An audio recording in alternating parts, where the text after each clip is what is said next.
Bueno, muy buenas tardes. ¿Me escuchan? Sí, la escucho bien y también puedo observar bien las diapositivas. Ok. Bueno, muy buenas tardes. El tema que nos correspondió fue la hermenéutica. Nuestro grupo está conformado por Magda Paola Papamija Muñoz, Ivette Caterine Galíndez mm, Navia, Alexandra Benavides, Diana Valentina Mazahuel y quienes hablan, Joanesa García. Entonces, a continuación, pues vamos a dar ya lo que es la apertura para nuestra exposición.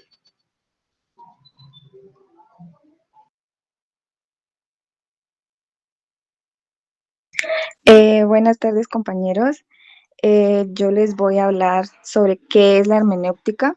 Nos dice que es aquella ciencia que tiene como propósito de promover los medios para alcanzar la interpretación del objeto de escritura que es ser interpretado. En resumidas cuentas, la hermenéutica nos consiste en interpretar y comparar, digamos, una información encontrada para nosotros tener nuevas ideas y nuevas propuestas como de una investigación. Un claro ejemplo es como, digamos, qué queremos cocinar. Digamos, para eso necesitamos una preparación, donde vamos a comprar los ingredientes o lo que vamos a hacer para esa receta y luego prepararlo. Es algo como, digamos, similar también a lo que ocurre en un momento, digamos, de hacer una investigación o qué proyecto vamos a hacer y buscar y planear, ¿cierto? Entonces, eso es más en sí lo que es la hermenéutica. Y pasamos a lo que es el origen. El origen nos dice que es el término hermenéutica que deriva del griego hermeneisen, que significa expresar o enunciar un pensamiento, describir o interpretar un mensaje o un texto filosóficamente. Esto nos dice que hace referencia a una corriente que surgió en el siglo XX y cuyos exponentes son George Kant, que eso van a hablar más adelante mis compañeras. Dentro de este origen hermenéutico, en resumidas cuentas, es como exponer, publicar, interpretar. También está relacionado con el Hermes, eh, que es de la mitología griega, era el mensajero de los dioses. Entonces, dentro de eso apareció como una teoría de la comprensión humana a finales del siglo XVIII y a inicios del siglo XIX. A través de estas obras aparecen Friedrich y Dilthey, pues eso lo van a hablar más adelantico, y pues la hermenéutica ahora cambia, ahora hay una hermenéutica moderna que incluye como la comunicación tanto verbal como no verbal. Dentro de esto, pues hay unos orígenes que estudiaron la hermenéutica, que escribía la teología cristiana, que el Hijo reveló de Dios, ¿no? Y que se encuentran constituidos por dos significados. Sacaron dos, que es el literal y el espiritual. El significado de la escritura literal, la interpretación salió un autor muy importante que fue Tomás Aquino. ¿Quién fue Tomás Aquino? En ese tiempo fue un teólogo y un filósofo católico. Él pertenecía a la orden de los predicadores y fue considerado el principal representante de la teología.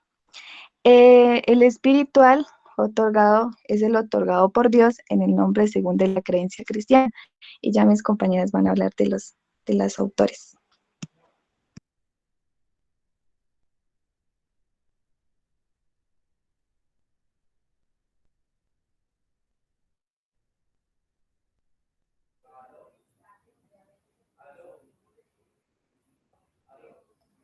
¿Me escuchan bien?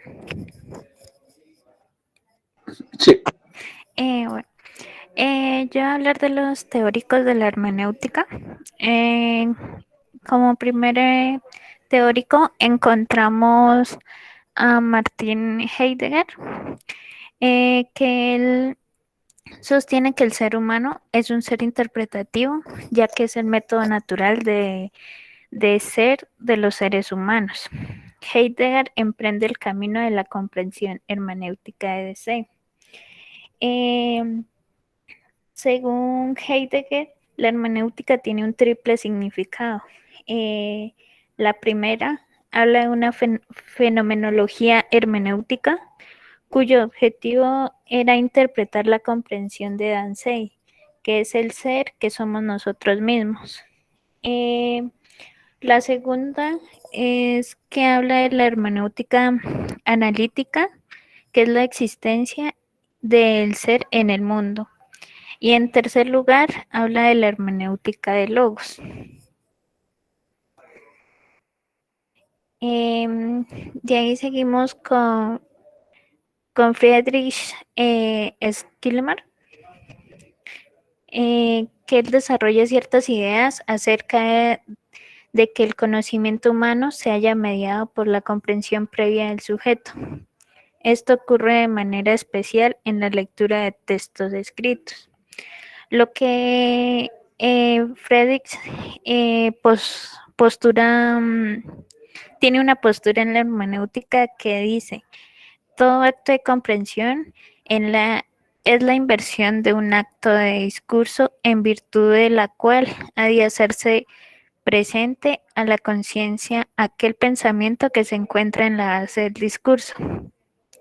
Lo que quiere decir esto es que él pretendía que lo que él había escrito, que las personas que lo leían tuvieran como la misma perspectiva que él tenía, o sea que todos debían pensar lo que él pensaba cuando él está escribiendo sus obras. Luego encontramos a Wilhelm Dilthey, que decía que toda expresión de la vida humana es un objeto de interpretación. Él convierte la hermenéutica en un método general de la comprensión y de la sistematización de procedimientos formales. Sugiere una técnica básica llamada el círculo de la hermenéutica, que más adelante lo van a explicar. Y ya van a dar van a seguir explicando sobre este autor.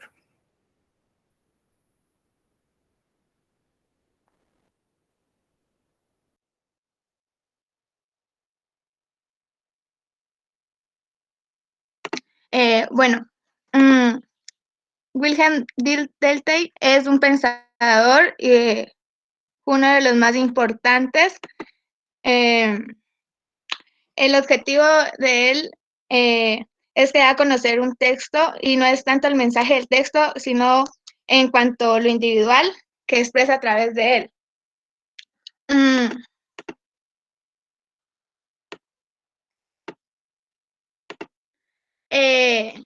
Él deriva directamente del adjetivo donde quiere dar a saber y explicar pues cómo es la interpretación, especialmente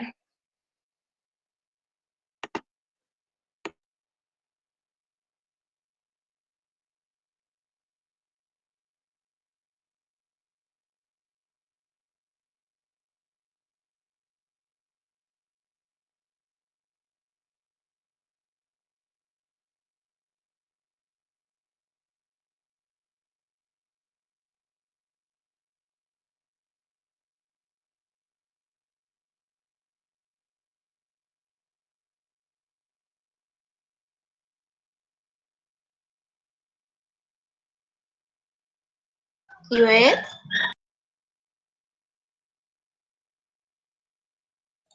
Ivette se salió.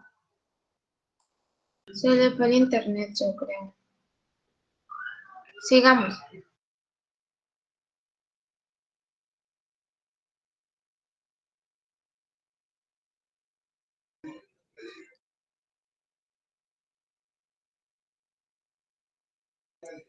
Bueno, en lingüística del ser. El ser es el lenguaje y únicamente este posibilita lo real, porque es el medio a través del cual el ser se deja oír, como diría Heidegger. El lenguaje es la casa del ser y en la morada que ofrece el lenguaje habita el hombre. Entonces, pues por esto, el mundo y lo que acontece, incluido el hombre, no puede ser pensado como una cosa que se encuentra frente a nosotros, sino como nuestra propia ubicación, el lugar donde habitamos y desde el que comprendemos. La siguiente. Ajá. El ser es temporal e histórico. Por esto, entender el mundo es como tomar conciencia histórica de la vertebración que se produce en las tradiciones y las diferencias que hay entre ellas, como parte de una determinada de la realidad histórica y procesual. Nuestra visión del mundo será siempre parcial, relativa y contingente. La otra. Ok, bueno, entonces de ahí, estas son las características generales de la hermenéutica. De aquí seguimos con lo que es la precomprensión y pues círculo hermenéutico. Entonces, bueno, la precomprensión, perdón, antes de, pues, de leer un texto, ya, bueno, tenemos como alguna idea o sentimiento sobre él. Entonces, esto actúa o se le denomina, podemos decir, como proyecto de interpretación. Bueno, esto luego de una primera lectura nos deja una comprensión inicial y también nos lleva a replantear el proyecto de cada una de las relecturas, o también nos puede llevar a modificarla o pues la comprensión previamente. De aquí pues salen, o podemos decir que salen unas preguntas. Estas preguntas pues son las siguientes, que son, ¿qué idea tenemos del texto antes de leerlo? ¿Qué entendimos del texto en la primera lectura? Entonces, después, estas preguntas se generan cuando tú has leído el texto, ¿verdad? Estas preguntas se generan antes de leer el texto, son como incógnitas que a uno le surgen. Cuando tú ya has leído ese texto, también te surgen otras preguntas, otras incógnitas, o al volver a leer el texto, que una de estas preguntas puede ser, ¿qué nueva idea tenemos del texto? O sea, ya que otra perspectiva o noción nos dio esta lectura. Bueno, el círculo hermenéutico también, pues, es como su nombre lo dice, un círculo. En este tenemos lo que es el prejuicio o prejuicios. Estos prejuicios tienen que ver muchísimo en la forma como vamos a reflexionar, a analizar, a comparar, a interpretar o también a sintetizar cualquier tipo de comunicación, o sea, ya sea verbal o no verbal. Entonces, Friedrich decía que es muy importante la interpretación del intérprete o cómo tiene muchísimo que ver el todo del contexto sociocultural y la psicología del autor. Un ejemplo de ello puede ser cuando un autor saca un libro y nosotros, o de lo que nos han contado, no estamos de acuerdo con lo que el autor dice en su libro. Entonces, el autor saca su libro, pero o sea, a ver, ¿cómo les explico de una manera que no sea como tan enredada? Cuando un autor saca un libro, él lo hace con la noción de que a todo el mundo le guste, pero como nosotros somos, cada ser es un mundo, o sea, todos somos diferentes, nosotros no vamos a interpretar ese libro de la misma manera que el autor lo dejó ver o quiso hacerlo ver. No sé si queda un poco más claro de esa forma. Bueno, pasamos a lo siguiente, que es la imposibilidad de un conocimiento exhaustivo y totalitario de la realidad. Bueno, entonces,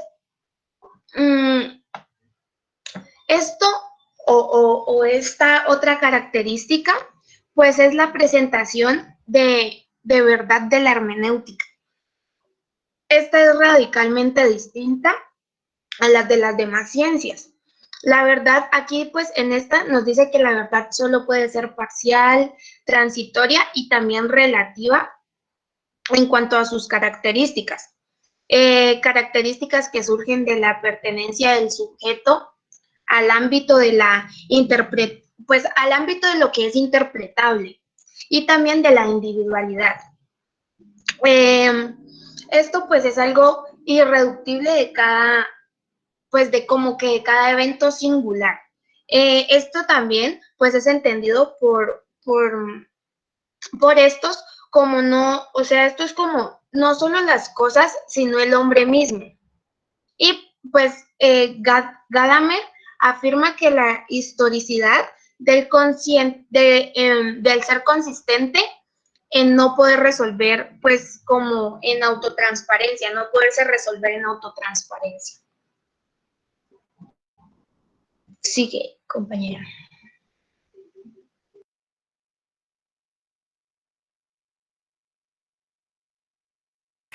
Profe, voy a volver al autor, es que mi compañera va a hablar por llamada, entonces para que me digan si la escuchan o no. ¿Estás ahí? Sí. Hola, buenas tardes. Qué pena, profe, es que se me fue el internet, entonces pues voy a tratar de hablar de este autor por llamada. No sé si pueda. Sí, ahí se alcanza a escuchar. ¿Sí se escuchas? Sí.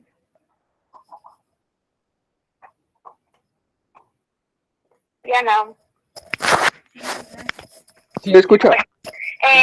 Este filósofo busca la fundamentación de semejanzas noceólica en la psicología, posee una estructura propia de ciencias naturales. Esta permite comprender al hombre como una entidad histórica y no según el pasado, como un ser inmutable, como una naturaleza o sustancia. Tiene como objetivo, pues ya hablando de filosofía de este señor, se pretende determinar sus principales aportes a la teoría hermenéutica a través de la concepción de las ciencias humanas. La importancia que él hizo en este trabajo se trata de sacar a la luz los aportes fisiológicos en una teoría como lo es la hermenéutica en relación con el análisis de su pensamiento, teniendo en cuenta pues, la época en la que él vivió. Beardsley estableció como la filosofía tres grandes concepciones. La primera es el materialismo, naturalismo o positivismo. La segunda, el idealismo objetivo, y ya como tercero tenemos el idealismo a la libertad, lo cual ocurrió en 1954. Beardsley hace que la psicología descriptiva y analítica y la convierte en una hermenéutica general destinada a convertirse en instrumentos de apreciación de los objetos espirituales. El proyecto de la metodología apropiada para las ciencias de Beardsley contextualizó en una necesidad de escapar de la perspectiva reduccionista y mecánica en las ciencias naturales. Y Beardsley también en lo que se conoció rechaza desde el principio cualquier base metafísica para describir lo que ocurre en lo que comprendemos del fenómeno creado por el hombre. Ya.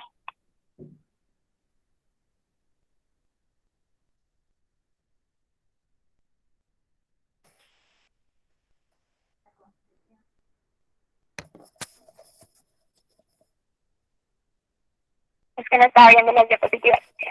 Pues ya en conclusión, pues ya viendo los grandes aportes que pues, los autores han hecho respecto a la hermenéutica, se considera que la hermenéutica es una interpretación y un factor de reproducción y que esto se puede eliminar en todos los malentendidos. Pues en la hermenéutica ya crítica se supone con los efectos no intencionales de la comunicación que en los demás en ocasiones determinan efectos intencionales.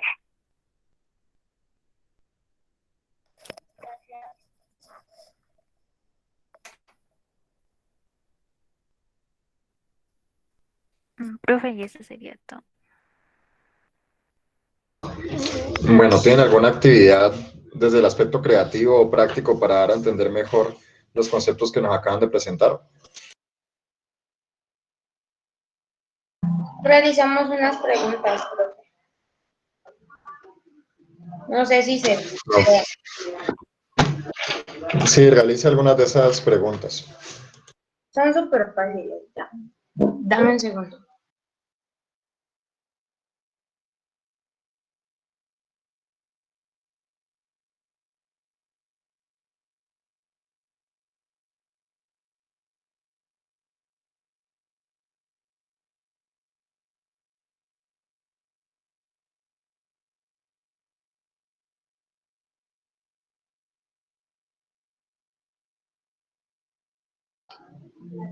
A ver,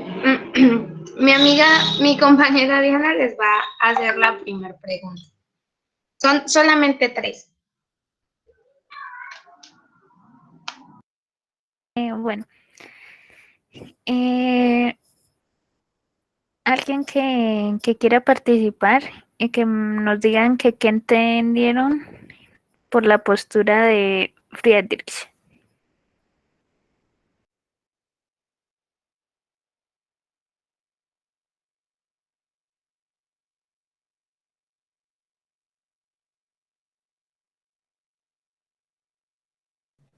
De que él quería que lo que escribiera se interpretara de la misma manera como él lo ponía.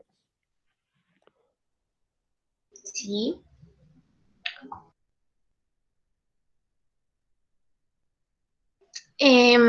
Bueno, otra persona que nos ayude. Bueno, la siguiente pregunta sería, ¿quién propuso el triple significado de la hermenéutica?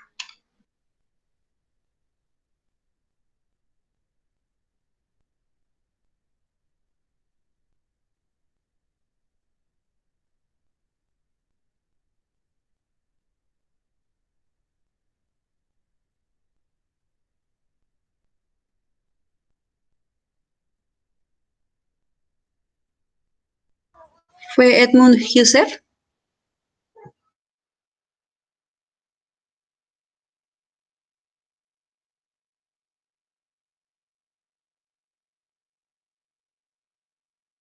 No. ¿Alguien más?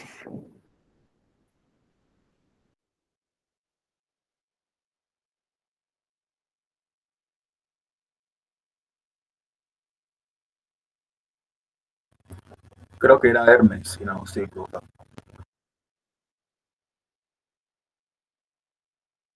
¿Cómo es que no te escuché bien?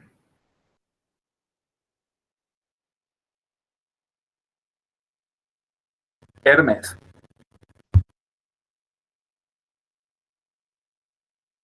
No, tampoco. Fue Heidegger.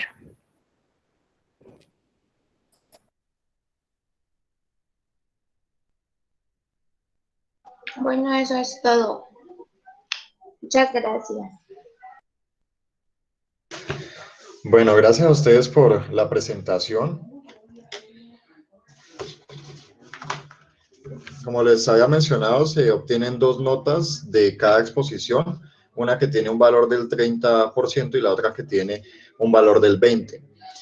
Respecto a la nota de la exposición, la calificación asignada es de 3.5 y frente a la creatividad, la calificación asignada es de 3.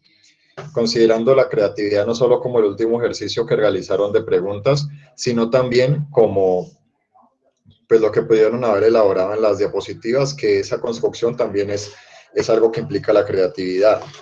Sin embargo, creo que pudieron haber brindado más ejemplos y más situaciones que nos permitieran a todos hacer ese acto de interpretar. Entonces creo que algunas cosas no quedaron del todo claras en la presentación y al momento de hacer las preguntas, son preguntas pues son difíciles de responder porque digamos que sus compañeros recién comienzan a tener contacto con este tema. Entonces, si le preguntamos quién fue el autor que mencionó esto o lo demás, pues primero es algo que a menos que estuvieran completamente atentos y memorizaran eso o lo escribieran, no van a poder resolver. Y segundo, es algo que Y esto lo digo respetuosamente, es algo que no tiene mucha utilidad porque no nos van a preguntar eso en la investigación como tal. Nos van a pedir es interpretar un fenómeno y ya nosotros vemos si lo hacemos desde la hermenéutica o desde algún otro método. Así que por eso parciales y demás que vamos a encontrar son más de interpretación que decir, por ejemplo, cómo define la investigación Niño Rojas o de acuerdo con este autor, cuáles son los pasos para poder realizar un proyecto de investigación. No, eso no lo vamos a ver de esa manera.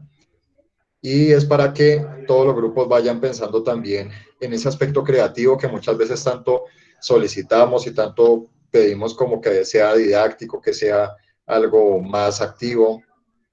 ¿Cómo podemos hacer nosotros también desde el aspecto de estudiantes para contribuir con eso, para poder salir como de ese esquema en el que estamos acostumbrados a que se evalúan los conocimientos de alguna u otra forma, pero creo que hay otras formas también que podrían ser cercanas a lo que nosotros entendemos, a ejemplos, a cosas que vivimos.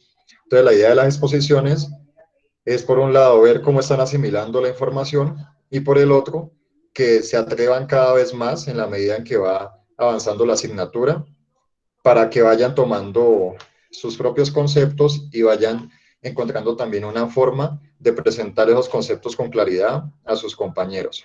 Entonces, esas son las dos calificaciones para este grupo. Bueno, vamos a encontrar 4 tipos de exposición. Y estos 4 tipos de exposición son válidos siempre y cuando logren darse a entender con la audiencia, con las personas que los están escuchando.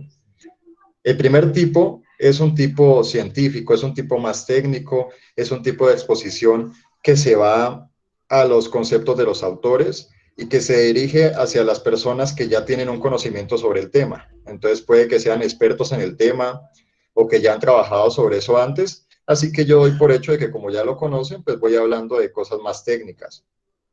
Un segundo tipo de exposición es de tipo práctico. Así que yo puedo desarrollar un taller o algo vivencial y a partir de ese aspecto vivencial voy construyendo el conocimiento. Entonces, primero ellos se acercan a la práctica y luego de las experiencias y de lo que van surgiendo, se explican los conceptos. Hay otra forma de exponer que es más desde la explicación detallada y es una explicación como si fuera con plastilina, o sea, si vamos a hablar, no solo hablamos del tema, sino que damos una introducción a otras cosas. Por ejemplo, como psicólogos podemos decir, la psicología se encarga del estudio del comportamiento humano, pero también de otros aspectos que no se pueden observar como pensamientos, sentimientos, emociones. Así no nos lo hayan preguntado, cuando vemos que el auditorio puede que no conozca mucho sobre eso, que de pronto ustedes van a algún lugar y no los están escuchando psicólogos, sino que los escuchan personas de otros campos, entonces ahí hay que ir como con mayor claridad, como paso a paso, como que si no se entiende algo, pues me devuelvo otra vez al concepto inicial.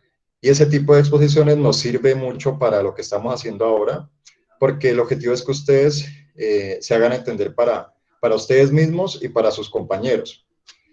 Y un último tipo de exposición ya utiliza un lenguaje coloquial, un lenguaje común, un lenguaje que podemos hablar y entendernos más allá de los conceptos y de los autores. Y este tipo de exposición es la que podemos hacer en las prácticas o con personas que muchas veces ni siquiera saben leer ni escribir. Así que a ellos no les vamos a hablar de definiciones y de teorías y cosas, sino que le hablamos desde situaciones prácticas donde podemos explicar lo que nos dijo el autor, pero que ellos mismos puedan verlo en la práctica y que ellos se den cuenta a través de imágenes, de sonidos y otras formas de representarles ese conocimiento para que lo vean importante. Si no, pues se van a quedar ahí callados y no lo van a entender como tal. Entonces, para tener en cuenta eso, que ustedes pueden exponer desde cualquiera de esas posturas y pues yo calificaré de acuerdo a la capacidad que tengan para darse a entender a los demás. Respecto al tema de la hermenéutica, el método hermenéutico es uno de los que más nos sirve en el sentido de que nos permite interpretar. La hermenéutica es el arte de la interpretación. Inicialmente interpretó los textos bíblicos y trataba de situarse en el tiempo y en el contexto en el que habían sido escritos. Así que nos decía, no se puede interpretar la Biblia en un tiempo diferente al que se escribió. Tenemos que ir otra vez a qué estaba ocurriendo en ese tiempo, quiénes la escribieron, qué intenciones pudieron tener, qué influencias del entorno recibieron para escribir las cosas como lo hicieron. Por otro lado estaría la hermenéutica jurídica, y eso nos permite ver cómo la hermenéutica es como un imán. Yo puedo tener diferentes elementos, diferentes estímulos, diferentes textos, y la hermenéutica lo que hace es que tomo esos distintos textos y hago que surja un solo sentido. Y el sentido es una dirección, como decir dirección norte-sur, oriente-occidente. Hagan de cuenta que es como una flecha. Entonces, lo que usted hace como investigador es apuntar esa flecha en alguna dirección. Así que en la hermenéutica jurídica lo podemos ver bien. Un abogado, para defender a su cliente o para atacar a otro, tiene que elaborar su argumento a partir de una hermenéutica que hace, por ejemplo, de los hechos, de evidencias de videos, de audios, de transcripciones, de lo que cuentan testigos, o sea, de muchos elementos, saca un solo sentido, que es decir, esta persona es culpable o esta persona es inocente. Entonces tienen que hacer el ejercicio hermenéutico. Ustedes mismos, cuando ven diferentes señales, por ejemplo, en su pareja, en sus amigos, al unir todas esas señales, le marca un sentido. Por ejemplo, mi amigo está enojado conmigo, o mi pareja puede que esté saliendo con alguien más. Entonces, esos son los sentidos que hace la hermenéutica. Y lo que va a utilizar la investigación cualitativa es eso, tanto para interpretar los textos, como tradicionalmente nos dice Schleiermacher, que es sentándonos desde la mejor interpretación, como si fuéramos nosotros quienes lo hubiéramos escrito, y luego vamos a trascender a otras posturas como la de Dilthey en la psicología, que nos dice la intencionalidad del que escribe eso es igual de importante que lo que está diciendo, que el mensaje. Y después tenemos a Gadamer, que Gadamer nos dice, no podemos limitarnos a lo que el autor quiso decir, sino que una vez que el autor escribe algo, ese algo escapa de su control y una persona lo puede interpretar de muchas maneras distintas. Si no, piensen, por ejemplo, en las conversaciones de chat, en las publicaciones de redes sociales y demás, cómo una persona puede interpretar muchísimas cosas de la misma cosa. O sea, varias personas interpretan distinto de un mismo estímulo. Entonces, en todo eso se mueve la hermenéutica. Y ya si la aplicamos al campo de la psicología, es la interpretación del discurso que nos dan los pacientes, del discurso que nos dan los participantes, y de cómo eso que nos dice nos marca un sentido específico. Y al descubrir ese sentido, nosotros podemos saber lo que le está ocurriendo, saber, poder comprenderlo y también poder dar una explicación. Entonces, en eso está como el círculo hermenéutico, en que yo comprendo, después de eso describo, luego explico y vuelvo otra vez a hacer ese ejercicio de comprensión, explicación, descripción. Así que vamos a encontrar este método en todos los otros de las ciencias sociales, porque todos ellos en algún momento van a necesitar de la interpretación. Así que este método es la base de los demás y es el que orienta cómo debemos interpretar, que es interpretar situados en el tiempo y en el contexto, es evitar hacer generalizaciones y es conocer tres elementos, que es lo que se dice, cómo se dice, quién lo dice, en qué momento, en qué lugar lo dice y posiblemente para qué lo dice. Así que ahí tenemos como las tres tradiciones. La de Schleiermacher, que nos dice qué es lo que dice el texto como tal. La de Dilthey, que es lo que dice como qué podría querer decir la persona o qué quiere mostrarnos con eso que está diciendo. Y la otra, que es como tal del contexto, que es en qué momento dice eso, porque ahí la interpretación va a cambiar. O sea, no es lo mismo que usted esté en una fiesta y llegue una persona y le diga, ¿qué, mi amor, ahora vamos para la casa o qué? Entonces le dice eso, ¿qué, mi amor, vamos para la casa o qué? Entonces no es lo mismo que la persona que le dice eso sea alguien que usted no conoce, o sea, que nunca ha visto, a que se lo diga de pronto su primo. Entonces su primo que la encontró en la fiesta y le dijo eso, entonces lo interpreta distinto. O que se lo diga de pronto un familiar o que se lo diga su papá, o que se lo diga una persona cercana. Entonces, si se lo dice a un desconocido, usted puede que lo interprete como una amenaza y la reacción sea de evitarlo o de decir algo o escapar de ahí. Si se lo dice a su primo, puede que lo vea como algo gracioso, como que los dos tenemos ese tipo de burlas y eso, o nos decimos papi o nos decimos mami o cualquier cosa de esas. Y si se lo dice su papá o se lo dice su mamá, entonces usted le da un sentido de que quiere protegerlo o de que ya está preocupado o que de pronto tienen que llegar a hacer algo a la casa. Entonces, una misma palabra, un mismo estímulo puede generar diferentes interpretaciones dependiendo de ese contexto donde se presenta. No es lo mismo que una persona le diga a usted que lo ama luego de una semana de conocerlo, a que se lo diga después de un año de venir saliendo. Entonces, si usted se lo dice en una semana, puede que la persona no le crea o piense que usted le dice lo mismo a todas. Pero si usted se lo dice después de un año, puede que usted ya lo sintiera desde el primer día, ya sintiera que amaba a esa persona, pero si se lo guarda y se lo dice después de un año, le va a dar un sentido mayor, porque en el contexto va a pensar que fue algo que fue naciendo, que de pronto no lo decía con todas las personas, y por lo mismo lo va a asumir como más significativo. Ya miraremos eso con mayor detenimiento en la clase de la próxima semana, y ahora continuamos con la exposición de fenomenología, por favor.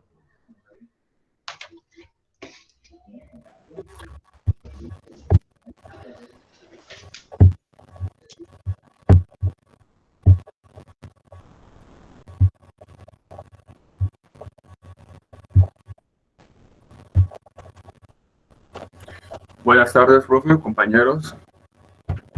Nuestro tema de hoy es la fenomenología. Nuestro grupo está conformado por Carol Juliana Ortiz Silva, Lucero Moncayo, Alexandra González y Juan Diego Portillo. Y pues quien le habla, Joan Sebastián Aguilar. Bueno, ¿qué es la fenomenología? La fenomenología es el estudio filosófico de la estructura de la conciencia mediante el análisis de los fenómenos que captamos a través de nuestros sentidos, ¿sí? Bueno, para empezar a explicar esto, veamos esta ilusión óptica. ¿Sí la perciben? Sí. ¿Sí? ¿Me escuchan? Sí. Bueno, ¿qué pueden percibir de esa imagen, de esa ilusión óptica? ¿Pueden percibir un pato o un conejo? Un pato. ¿Un pato? Un conejo. ¿Un conejo? ¿Un pato y un conejo pueden percibir? Sí, un pato y un conejo. Listo, bueno. Veamos lo que bueno, veamos lo que veamos. Lo que podemos preguntarnos es precisamente ¿por qué vemos una cosa primero y otra cosa después? ¿Sí? ¿Qué es lo que influye en nuestra conciencia para poder experimentar el mundo tal y como lo vemos, ¿no? Bueno, para responder preguntas como esta, es que el filósofo Edmund Husserl estableció pues, los parámetros de la fenomenología, ¿no?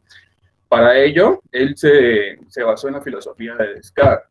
En esta búsqueda de una ciencia estricta, de un punto dudable, sobre el cual establecer todo el conocimiento. Bueno, ya sabemos que Descartes es el padre de la filosofía racional, la filosofía moderna, ¿no? A través de su ego cogito, pienso, luego existo, ¿no? Ya me imagino pues que todos hemos escuchado pues, ese término de Descartes. Pero claro, la crítica a esta idea es que él cayó en un solicismo, ¿no? ¿Qué es un solicismo? Un solicismo es la doctrina filosófica que defiende que el sujeto pensante no puede afirmar ninguna existencia salvo la suya propia, ¿no? Pero bueno, ¿cómo se explica el mundo tal como nos rodea? ¿Cómo nos salimos de sí mismos? Ya la fenomenología se basa en un proceso que intenta solucionar y explicar ese solicismo cartesiano que Descartes planteaba, ese proceso en el que podemos llamar epogé. El epogé pues, se trata de poner en suspenso todos nuestros prejuicios, de poner entre paréntesis esos fenómenos que recibe nuestra experiencia, ¿no? Es como básicamente es concentrarse en las cosas mismas y no en otras cosas. Por eso podemos decir pues que el apogeo es una actitud fenomenológica trascendental, ¿sí? Porque pues no busca modificar al objeto, sino al sujeto. Asume una existencia de una conciencia, y una conciencia que se relaciona con otras cosas, ¿sí? Por eso es que Russell estableció pues la diada noesis noema. Diada noesis noema, que toda conciencia es conciencia de algo, ¿sí? Todo ser amante ama a alguien, es lo que estableció Russell, ¿sí? De esta manera se podría pues solucionar el solicismo cartesiano, no solamente pues desde ese ego coito, ¿no? También hay algo más sobre lo que ese ego coito piensa. Es decir, hay una existencia de una conciencia, ¿sí? Un yo puro. Toda conciencia es conciencia de algo. Por eso podemos pensar en la fenomenología como la actitud filosófica pues, de base, ¿no? Por eso Russell decía que todos los seres humanos tenemos una actitud natural, que es tomar todo como dado. Nos plantean pues alguna hipótesis, algún argumento y no lo ponemos como en suspenso, no lo ponemos como que en paréntesis para indagar más, sino que lo damos como obvio, sí, así es y será así, ¿sí? Entonces por eso esa actitud fenomenológica pues nos invita a pensar que no todo está dado, sino que tenemos que ponerlo en cuestión, ponerlo en suspenso para saber cómo es que nosotros llegamos a ver ese mundo tal como es, ¿sí? Pues, la definición etimológica que deriva del reino painomenón, que significa fenómeno, ¿sí? Es aquello pues, que percibe pues, por medio de nuestros sentidos. Y logos, pues, que significa la ciencia, el estudio de la ciencia, ¿no? Etimológicamente significa estudio del fenómeno, de aquello que se muestra a partir de lo que captamos por medio de nuestros sentidos. A continuación, pues, nuestro compañero nos da más énfasis en la tecnología.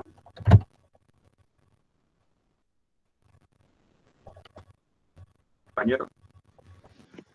Buenas tardes, compañeros. Buenas tardes, profe.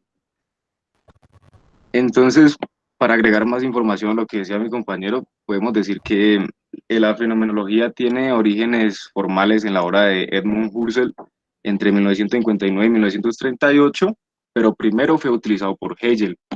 Para Husserl, la fenomenología no es una ciencia de hechos o realidades naturales, sino una ciencia de esencias o una ciencia eidética. ¿Qué es una ciencia eidética? Digamos, es lo que estudia los ideales que únicamente existen en nuestra mente, pero no son perceptibles. Por ejemplo, la memoria eidética es la supuesta habilidad de recordar las imágenes con niveles de detalle muy precisos sin usar la memotecnia. La memotecnia es un sistema formado por métodos o reglas que nos ayuda a recordar cosas con mayor facilidad. O sea, para Husserl, todo se basaba, digamos, en una experiencia, por decirlo de alguna manera. Puedes continuar con la otra, por favor. Antes de abordar el método fenomenológico, quiero agregar que la fenomenología, digamos, consiste en entender y hablar de la realidad desde la experiencia de la realidad de cada uno de nosotros. En la fenomenología, digámoslo de alguna manera, todo depende de la perspectiva en la que nosotros nos situemos y cómo veamos las cosas. Lo que busca Husserl es romper esa actitud natural en la que se nos ve como parte del mundo y nosotros ser quienes les demos un sentido al mundo. El método fenomenológico describe las cosas tales y como aparecen en la conciencia. Otro aspecto de tener en cuenta en la fenomenología de Husserl es la dinámica que imprime en el sujeto o en las personas, que no espera ser afectado por los objetos del mundo, como lo mencioné ahorita, sino que por el contrario, nosotros constituimos esos objetos y le damos un sentido a ese mundo. Lo que trata es recuperar ese sujeto racional que está detrás de todo hecho y directamente lo pone como razón, es decir, como absoluto. Quiero citar un pedacito del texto de la obra de Husserl, que me parece que nos pondría un poquito más en contexto, sino que es un poquito enredado. Dice: a toda región o categoría de presuntos objetos corresponde fenomenológicamente no solo una especie fundamental de sentidos o de proposiciones, sino también una especie fundamental de conciencia que da originalmente esos sentidos, y como inherente a ella, un tipo fundamental de evidencia originaria que está esencialmente motivada por un darse originalmente de tal especie. Eso lo podemos entender como que lo que busca este método es intenta entender la realidad de forma inmediata. Nosotros somos seres racionales, como lo mencionaba anteriormente Sebas, pero digamos, ¿cómo explicamos el mundo que está a nuestro alrededor? ¿Cómo nos influimos nosotros en él? ¿Cómo le damos sentido a este mundo? Y a base de eso, ¿cómo creamos una experiencia que en determinado punto se está creando por un darse originalmente de nosotros? Digámoslo, del ser. También intenta ver las cosas, como lo mencioné anteriormente, desde otro punto de vista y se abstiene de formular juicios ante una realidad objetiva. Además de esto, en este método se explora todo lo dado, podríamos decir, como lo dije ahorita, por la razón del ser.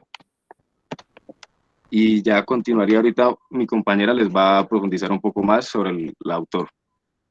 Bueno, buenas tardes. Voy a hablarles del objetivo de la fenomenología, que la fenomenología es una ciencia filosófica que estudia todo lo relacionado con los acontecimientos que rodea a un objeto.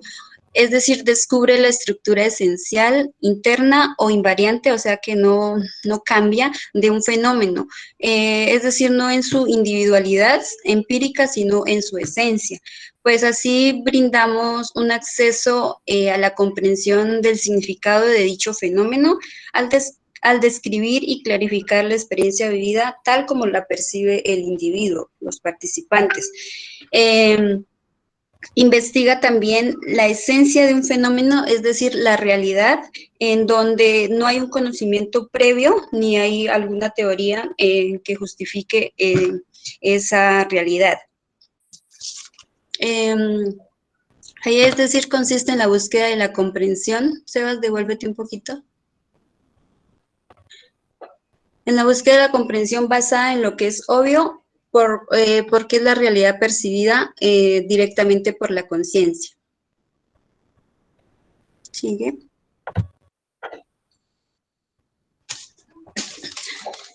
Pues el principal representante aquí es Edmund Husserl, que es un filósofo moravo, fundador y padre de la fenomenología trascendental. Nació el 8 de abril de 1859 y murió el 6 de abril de 1938. Fue el primero en establecer una base epistemológica para que la filosofía se convirtiera en una ciencia, a la cual se le conoció como el método fenomenológico, este método es descriptivo y reflexivo y pues exige de rigor científico. Su pensamiento se basa en rechazar todo tipo de psicologismo, emplea la lógica y advirtió que la conciencia está permanentemente dirigida hacia las realidades concretas y llamó a este tipo de atención intencionalidad. Más adelante pues les doy un ejemplo antes de la actividad para pues entender un poquito más. Sigue mi compañera. Buenas tardes. Bueno, tenemos aquí a Martin Heidegger, que nace en 1889 y muere en 1976. Fue uno de los más importantes filósofos alemanes del siglo XX, generalmente considerado pensador seminal en la tradición continental, aunque fue criticado por su asociación con el régimen nazi. Heidegger tuvo muchas diferencias con Husserl, ya que una de estas causas es que para Heidegger siempre su intención era la relación ontológica del ser humano con el mundo, y no una característica de la conciencia como lo era para Husserl.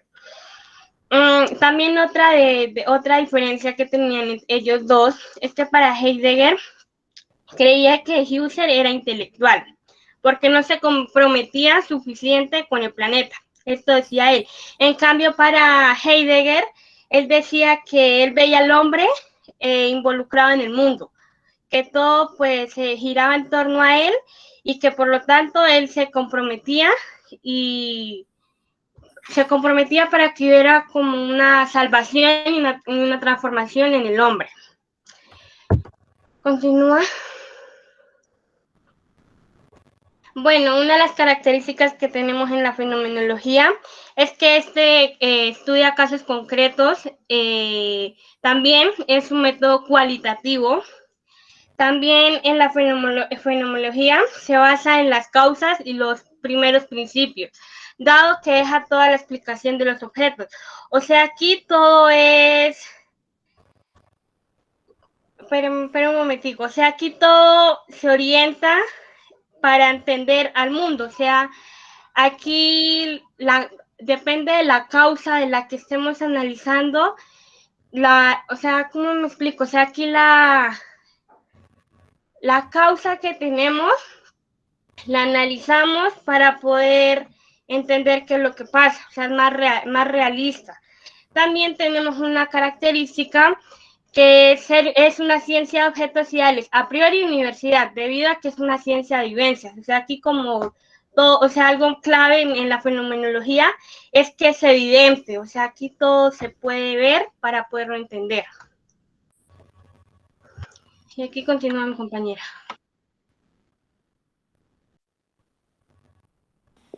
Buenas tardes a todos. Me disculpan la voz, no puedo hablar más fuerte de lo que estoy hablando.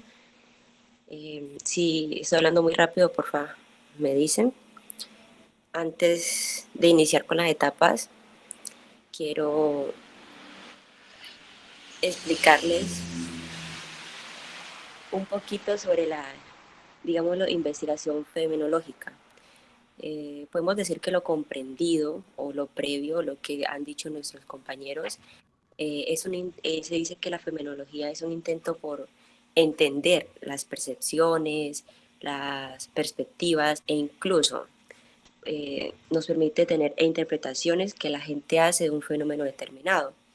Les voy a dejar una pregunta para que la piensen antes de realizar la actividad. Quiero que se pregunten cómo es la experiencia de algo. Sé que todos hemos tenido una experiencia. En este caso, vamos a hablar ya de las etapas. Disculpen. La etapa descriptiva nos habla que su objetivo es lograr una descripción del fenómeno de estudio, lo más completa y que no lo perjudique en lo posible, que refleje la realidad vivida por las personas, su mundo, su situación en la forma más auténtica. La etapa estructural nos habla que el trabajo es central en el estudio de las descripciones contenidas en los protocolos, consiste en sumergirse mentalmente en la realidad. Esto expresa y permite hacerlo de modo más intenso. Nuestra última etapa, que es la discusión de los resultados. En esta etapa se intenta relacionar los resultados obtenidos de la investigación con las conclusiones o hallazgos de otras investigaciones para comprenderla. Sebas, ¿puedes pasarla a la última, por favor? Pues la que sigue. Ese es un ejemplo de las 3 etapas. Se los voy a dar así. Cuando una persona siente miedo, no sabe qué es el miedo, solo sabe que tiene miedo. Hagamos de cuenta los niños cuando están pequeños.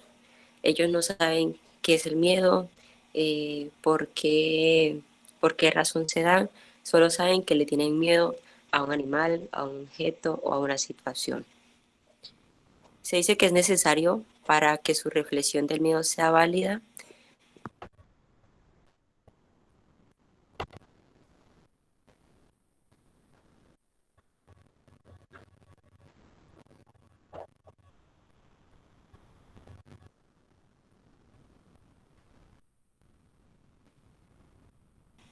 Perdón, pensé que me estaban escuchando. Nos dice que es necesario para que su reflexión del miedo sea válida, que su vivencia del miedo siga siendo la misma a través de las experiencias cotidianas. En este caso, podemos decir que digamos que algunos de nosotros le tengamos miedo que a las ratas y podemos decir que le tenemos miedo porque cada vez que la miramos nos causa, por así decirlo, susto. Esa es la parte de la fenomenología. Antes de iniciar la actividad, quiero que mi compañera Lucero le explique lo que se le podría llamar fenomenológico y a lo que no se le puede llamar. Si no entienden, por favor pregúntenos. Si se sienten algo confundidos antes de realizar la actividad o incluso en el transcurso de la actividad, nosotros le vamos a colaborar. Gracias. Bueno, pues yo voy a colocar un ejemplo, no sé si pues entendí bien, pero tomemos como ejemplo un celular. Miramos como el celular, digamos, tiene colorcito azul, tiene unas teclitas, vemos en la parte de atrás que tiene una cámara, pero entonces aquí la fenomenología quiere decir ir más allá, como para qué sirve el celular, digamos, el celular sirve como para hacer llamadas, para recibir mensajes. Entonces, eso es como el significado de la fenomenología, el significado que cada persona en su experiencia le otorga a dicho fenómeno. No sé si me hice entender.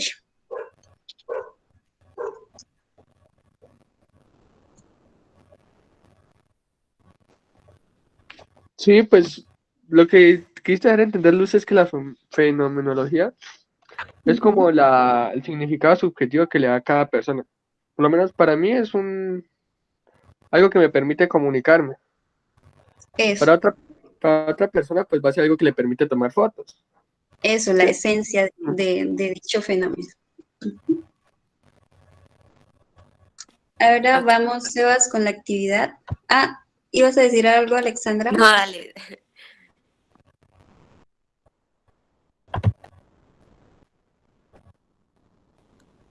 Por favor, algún compañero que nos quiera colaborar en decirnos si la persona que se encuentra, en este caso, sonriente o feliz, es fenomenológica o no.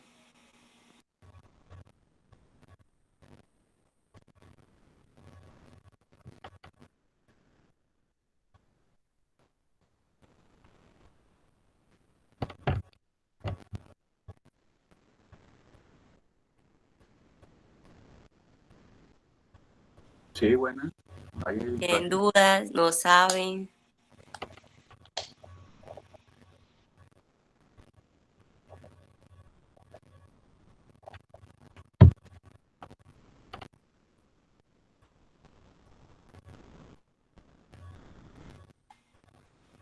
Chicos, ¿ninguno puede colaborar? ¿Sí Tranquilo sería que no. fenomenológico?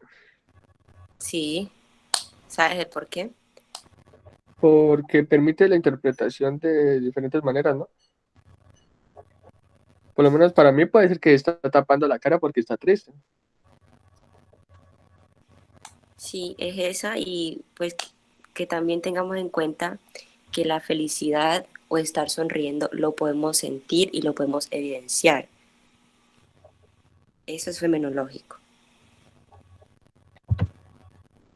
Eso. En este caso, ¿sería fenomenológico o no sería?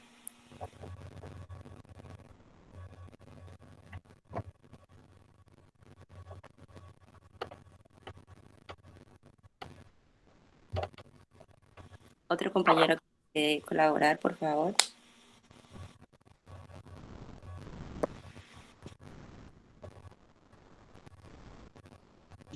También pueden seleccionar ustedes alguna persona para realizarle la pregunta a la que ustedes elijan. Compañera, elija cualquiera. No, es que yo el grupo no conozco. Profe, Aquí caiga.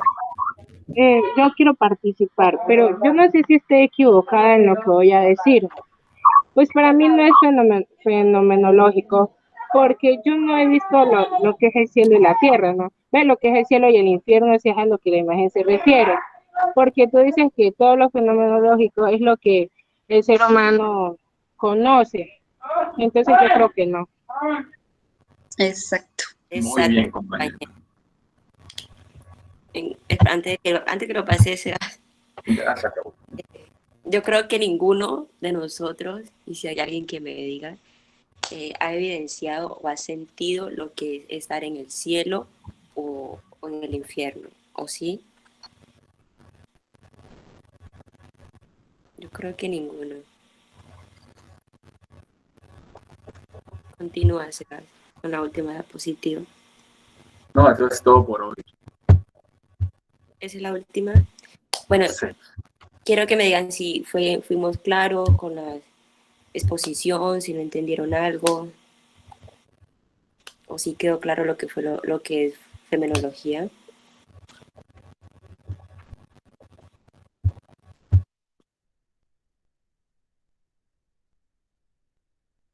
Yo tengo una pregunta.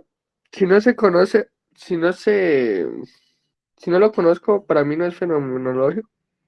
O si no se puede conocer, sería. Si no lo conoces, si no has tenido por lo menos ese sentimiento o no has evidenciado dicho emoción, no. Por ejemplo, digamos que ninguno de nosotros hemos ido a otro planeta, pues de los que estamos aquí, y no sabemos qué se siente o no hemos evidenciado qué es estar en otro planeta, solo este.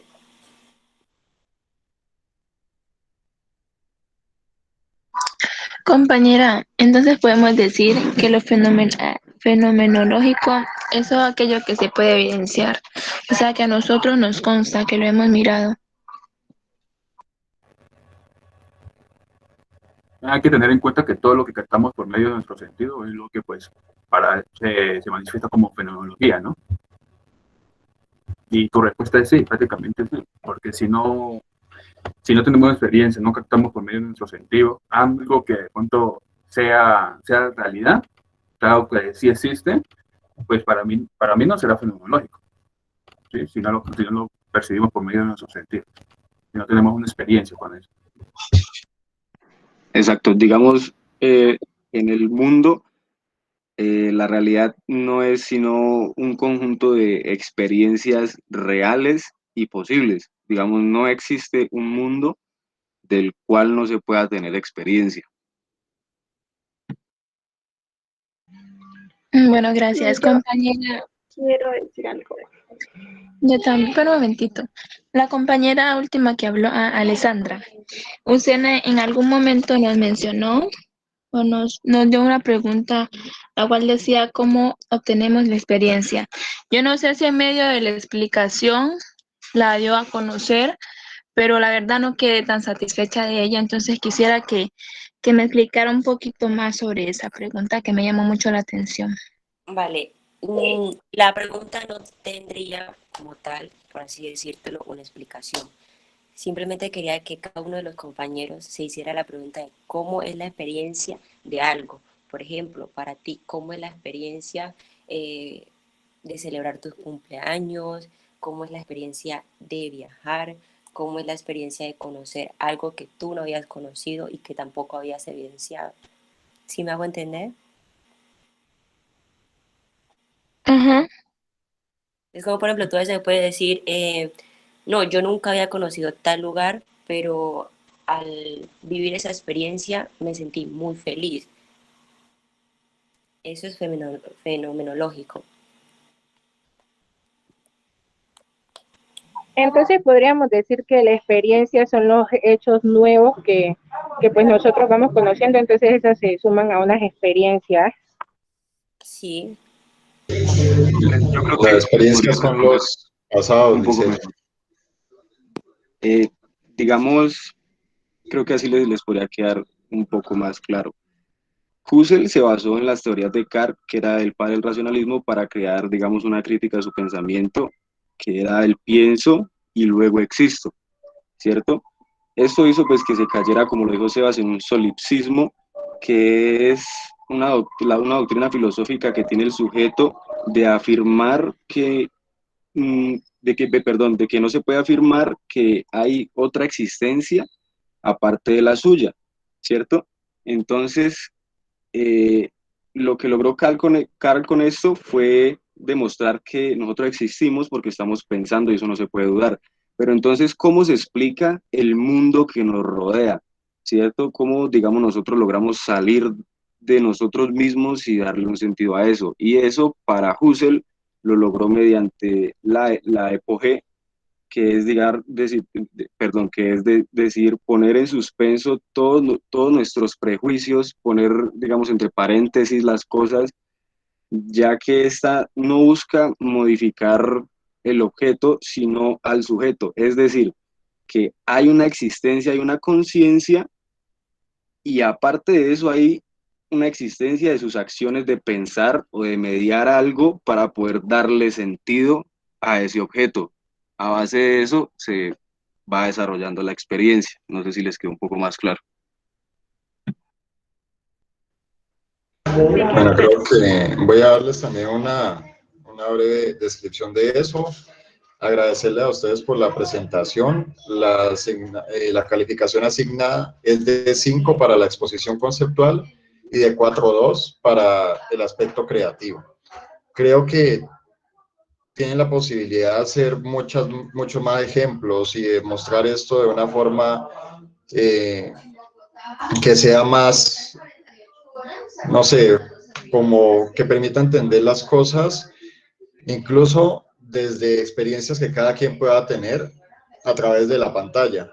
O sea, creo que tienen el potencial para eso, pero bueno, digamos que en ese aspecto creativo necesitan trabajar un poco más. Lo conceptual lo tienen bien, lo tienen claro, porque este es un tema profundo, este es un tema que los filósofos le dedican a veces una tesis solo a un autor de estos, y aquí están tratando de entender diferentes y hacerlo en corto tiempo, así que es un buen trabajo. Pero pues sí les recomiendo trabajar un poco esa parte de la creatividad, o de ver de qué otra forma, además de lo conceptual, de lo discursivo, puedo utilizar para que personas que tengan otras formas de aprender o de asimilar la información también se queden como con esa idea o como con ese ejemplo concreto de cómo entender lo que les estoy diciendo en esas palabras. Bueno, para Sebas Aguilar, le recomiendo pausar un poco el ritmo al momento de hablar. Creo que tenía como una tendencia a acelerarse un poco, entonces regúlese, pero solo un poco. O sea, está como en el límite en que si sigue acelerando un poco más, puede llegar ya a estar corriendo. A la que vi corriendo fue a Carol Juliana, entonces vi que por allá se estaba como asfixiando de tanto querer expresar las ideas rápidamente. Entonces también regule un poco esa parte para que no genere un estrés y que de pronto, porque le falte el aire, termine después confundiéndose en algo o se quede congelada en algún momento. Entonces algo como de hacer ejercicios de respiración. Incluso uno puede correr 5 minutos y después camina, y como sigue agitado, trata de hablar, y es como a tratar de controlar eso, y así nos vamos habituando a tener de pronto situaciones donde el estrés o algo produce esa agitación, y vamos a tratar de controlarlo para que no quede como que de pronto nos congelamos en algún momento, o en otros se nos dificulta entender una idea o explicarla, aunque ya la hayamos repasado, solo porque de pronto en el momento nos faltó el aire, o queríamos como hablar muy rápido. Bueno, por parte de Juan Diego, me gustó mucho la explicación detallada. Siga manteniendo eso, porque creo que en general el grupo trata de detallar cada aspecto, de mostrar cada parte, y eso es importante por un lado porque muestra el aprendizaje que ustedes han realizado, que les permite generalizarlo a otras situaciones, no quedarse como solo con el texto, sino también a otras situaciones. Y por el otro, pues es bien visto ese deseo como de querer compartir lo que ustedes aprendieron, de querer mostrárselo a los compañeros con esa paciencia. Entonces es un buen trabajo, los felicito por su presentación. Ya respecto al tema que acaban de exponer, se lo veremos en 2 semanas con más detenimiento, pero aquí quiero mostrarles unas cosas como para que quedemos ahí de unos principios base. La fenomenología inicia donde termina la psicología. O sea, la fenomenología va más allá, va hacia esa descripción de las vivencias y experiencias tal cual como aparecen en la conciencia. Por eso nos va a tomar conceptos como el tiempo, como el ser, como el espacio. Nos va a hablar de la inmediatez y nos dice debemos buscar la conciencia inmediata de las cosas. Y aquí esta imagen, si ustedes observan lo inmediato cuando tocamos una burbuja de jabón, la inmediatez estaría aquí en esta parte de la derecha. Esto, cuando tocamos la burbuja, esa sería la inmediatez. Pero en realidad, la fenomenología nos va a decir que nosotros habitamos este otro tiempo de acá, que nosotros siempre llegamos tarde a los momentos. Por ejemplo, que si algo nos cae aquí, una hoja y demás, primero nos cae, se posa sobre nosotros y luego unos instantes después percibimos y ya nos quitamos el objeto de ahí. Así que no podemos estar exactamente en este punto. ¿Qué es lo que hace la fenomenología? Nos dice, bueno, vamos a comenzar por acá, donde están las cosas que usted vive, las cosas que usted experimenta, y a partir de esas cosas vamos a tratar de llegar a este punto. Así que ese es el objetivo de la fenomenología, tratar de tomar esas vivencias y experiencias para llegar al sentido y significado que le dan las personas que lo viven de la forma más pura posible. Y aquí es donde está la principal diferencia entre lo fenomenológico y la hermenéutica, porque la hermenéutica sí acepta las preconcepciones y ve bien las preconcepciones y los prejuicios, mientras que la fenomenología trata de que esto sea puro, trata de que pongamos entre paréntesis las cosas para saber cuáles son reales, cuáles son imaginadas y cuáles otras ni siquiera deberíamos pasar tiempo pensándolas. Así que cuando colocaban la imagen del cielo y del infierno, eso es algo que unas personas pueden soñar, es algo que pueden temer, es algo que puede ser importante en sus vidas, pero puede que haga parte más de la imaginación que de sus vivencias o experiencias como tal. Así que nos va a decir, solo concentrémonos en las experiencias y en las vivencias. Y aquí algo bien importante, ¿cómo va a ser ese método fenomenológico? Él va a ir detrás de unas huellas. Y la huella está en esto, en lo que ustedes mismos dieron como un ejemplo. Miren, es necesario para que su reflexión del miedo sea válida, que su vivencia del miedo siga siendo la misma a través de las experiencias cotidianas. Así el sujeto retiene su vivencia de miedo para que permanezca idéntica en el transcurso de las vivencias venideras. Entonces, ¿qué hace la fenomenología? Realiza entrevistas a profundidad, se sienta cara a cara con los participantes.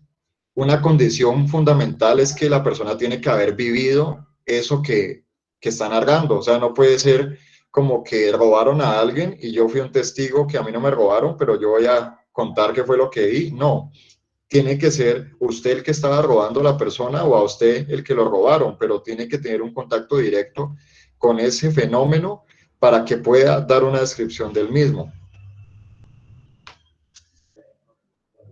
Y ese fenómeno se va a presentar en diferentes momentos y situaciones. Así que lo que va a hacer el investigador es tomar diferentes relatos a través del tiempo para ver la huella. O sea, él está mirando huellas que va dejando esa experiencia en los sujetos y después de ahí sale el sentido. Entonces aquí entendemos por qué el psicoanálisis y el humanismo toman la fenomenología, porque es una base tan importante para ellos.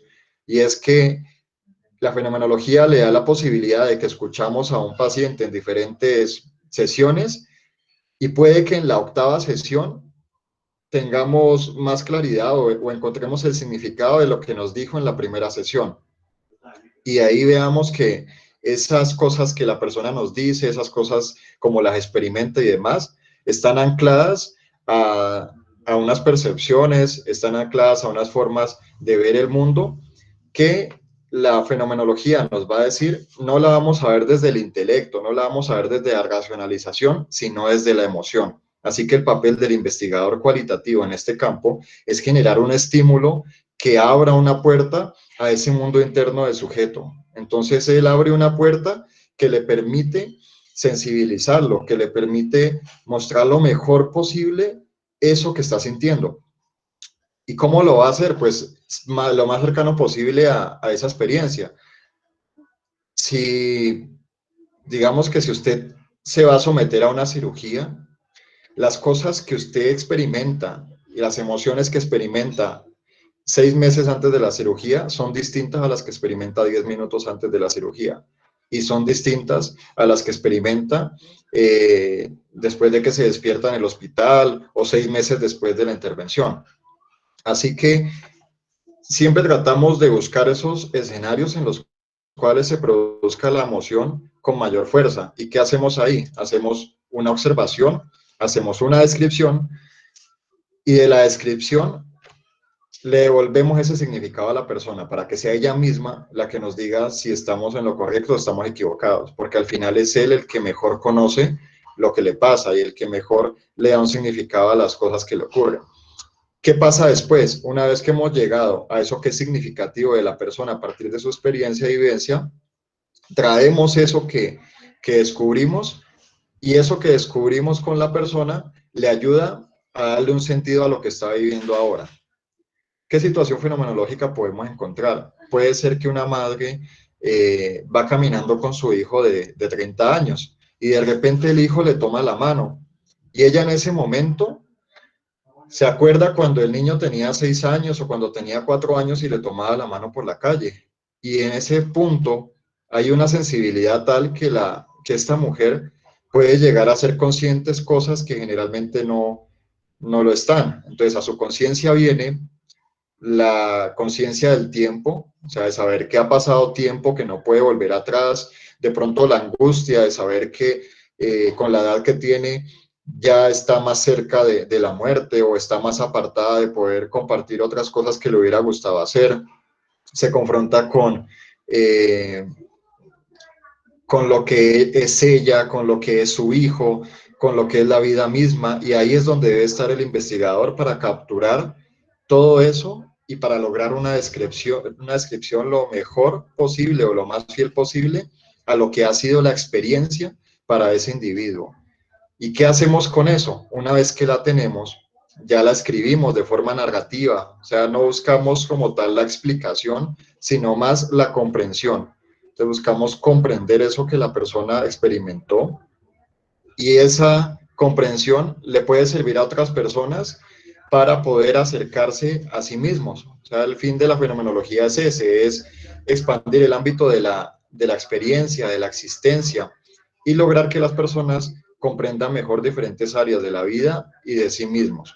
Así que eso en un sentido más filosófico. Ya cuando es en un sentido psicológico, sí podemos llegar a la explicación y sí podemos llegar incluso a comparar las experiencias que han tenido unas personas con las de otras, sacar cosas en común, incluso establecer como unos patrones y unas cosas que nos permitan entender mejor el comportamiento. Entonces, ese es como el aporte que nos da la fenomenología, es algo esencial. Si ustedes pueden profundizar más sobre eso, es perfecto. Es el método clave de psicoanálisis y del humanismo. Así que lo van a seguir viendo en los próximos semestres y lo veremos a través de ejercicios prácticos y detallados dentro de 2 clases. Vamos a ver eso para que ustedes puedan entender ustedes mismos cosas que han vivido y que de pronto está por ahí el significado, pero no emerge. Lo vamos a ver también en la interpretación de los sueños. Cuando integremos hermenéutica con fenomenología, vamos a ver cómo podemos interpretar sueños y cómo eso nos da un mensaje sobre lo que estamos viviendo, sobre la existencia y sobre tomar conciencia sobre el aquí y el ahora, que es como la base de ese pensamiento fenomenológico. Bueno, voy a mirar acá qué grupo continúa. En caso de que tengan preguntas y demás, no todas las vamos a poder resolver aquí, pero sí a través del semestre. Así que les recomiendo llevar apuntes, les recomiendo tener esas preguntas en algún lugar donde puedan observarlas y demás, para que ustedes profundicen o traigamos acá las inquietudes y juntos busquemos la forma de resolverlas. Bueno, que no encuentro acá el grupo. No sé si ustedes recuerdan quién sigue, si sigue el método etnográfico, el método de historias de vida. Que en cada grupo me quedó distinto el orden. Etnografía, profe. Sí. Sí, creo que sí. Bueno, aquí ya encontré el documento. A ver.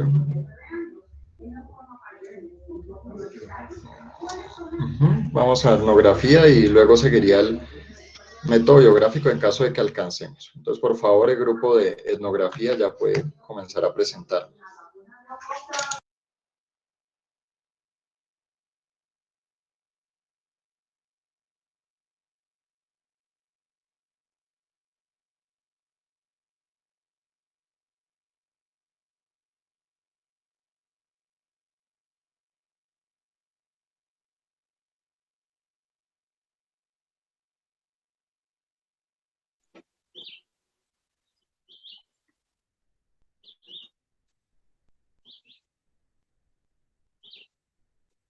Buenas tardes.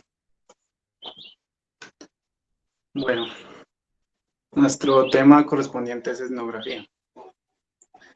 Nuestro grupo lo conforman Claudia Patricia Mopán, Daily Natalia Valencia, Angie Patricia Muñoz, Jorge Eduardo Rengifo y mi persona Robert Andrés Yonte. Siguiente.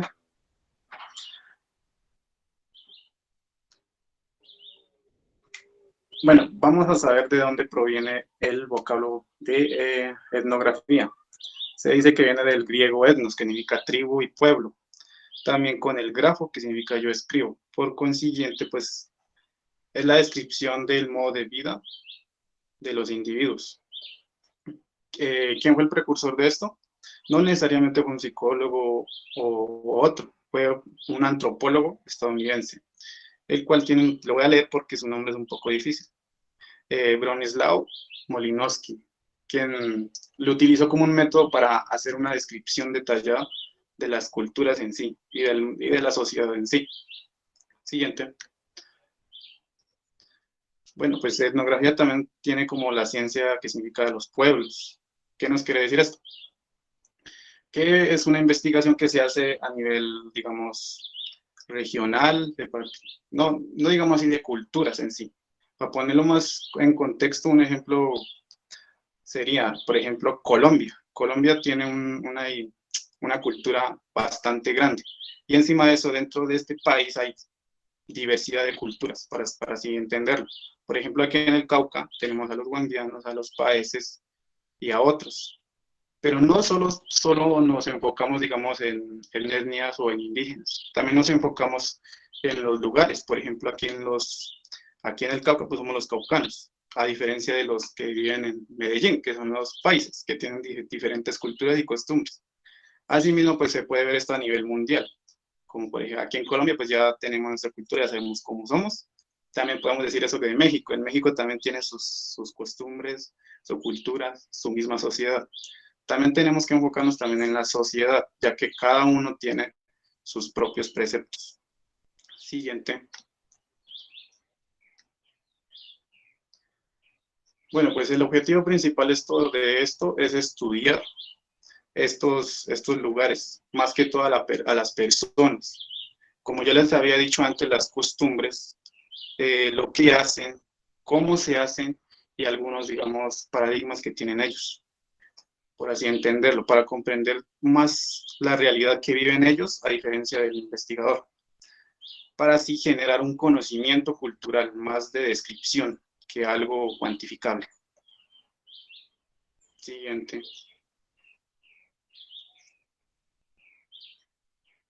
Bueno, hola, buenas tardes. Las características de la etnografía. Entonces, para comenzar la etnografía, tenemos que tenerlo claro que es un enfoque de investigación adaptable y que está en permanente cambio y en interrogación. Entonces, por eso las características no siempre van a ser las mismas, sino que dependen del contexto en el que nos encontremos. Algunas de ellas suele ser que es de carácter holística. Esto quiere decir que ver las cosas desde una totalidad para así poder comprender mejor las particularidades que la cultura tiene. Es de condición naturalista, entonces comprende y entiende desde lo real cómo es la cultura o de las personas o las costumbres de las personas con las que estamos interactuando. Usa la vía inductiva. Esto es obtener conclusiones generales a partir de premisas particulares.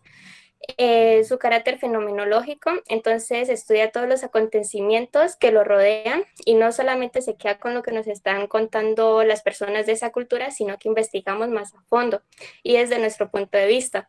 Los datos que aparecen son contextualizados, es libre de juicios de valor. Esto quiere decir que se hace sin ninguna discriminación por etnia o por cultura. La presencia sostenida del etnógrafo en su campo de estudio, acceso al escenario exploratorio, empleo de variedad de temas y técnicas cualitativas, elaboración de los resultados de la investigación en forma descriptiva. Y pasamos a los pasos. Para realizar una etnografía tenemos que tener en cuenta 3 pasos principales, los cuales el primero es la observación. Este es un ejercicio que necesita de mucha paciencia y juicio, en donde se cuenta detalladamente cada dato de la cultura en la que estamos. Se trata de disponer nuestros 5 sentidos para adquirir mayor información y que no se nos escape ningún dato, y sobre todo que las personas con las que estamos interactuando se sientan en confianza con nosotros.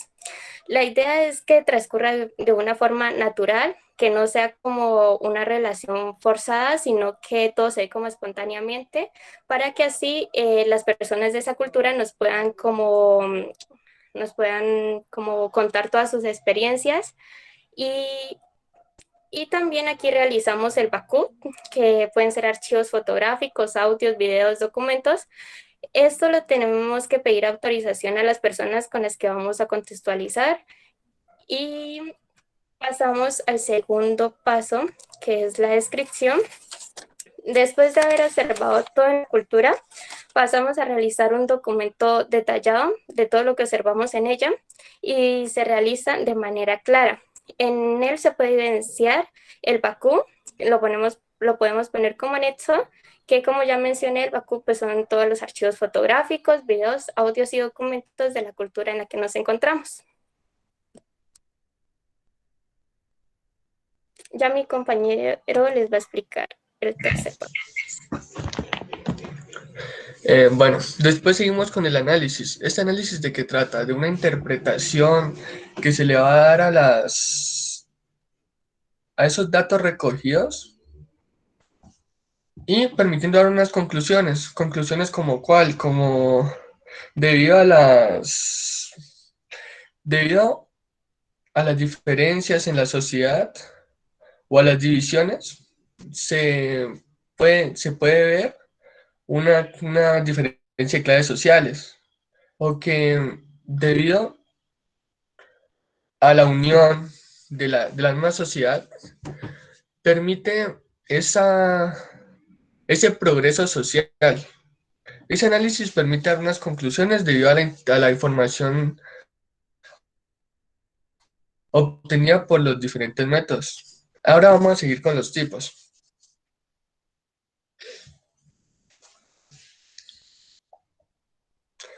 En estos tipos encontramos 2. La macroetnografía y la microetnografía. La macroetnografía se focaliza más que todo en los grupos amplios en una sociedad por completo.